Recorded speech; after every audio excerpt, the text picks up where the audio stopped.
Again, in the spirit of coming to know what is, there are different relationships that our own physical body has. We are our physical body, we have our mind, and we have this kind of transcendent understanding of reality itself. How do we put all these things into an order that we can comprehend and that can do us some benefit to the end, to come to the end of understanding, which is understanding itself. So the body itself is like our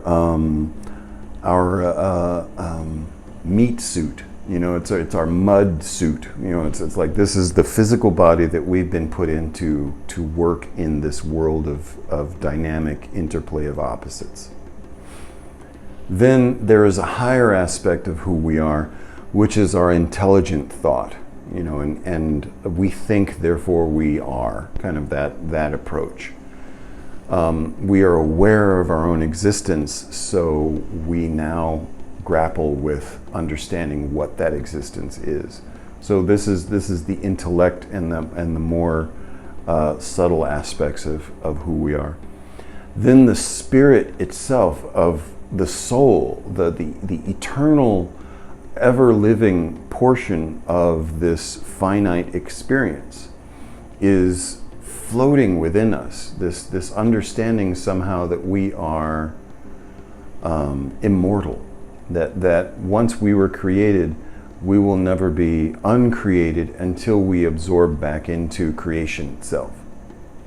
So the three different levels of awareness and pursuit of understanding are on these levels. So I would say that while we would like to say they're separate entities, all three of them combine to give us our unique perspective of our individuality and how our individual practice of coming to know reality from illusion. Like how we came from ignorance into a station of understanding is a process that happens on three distinct different levels.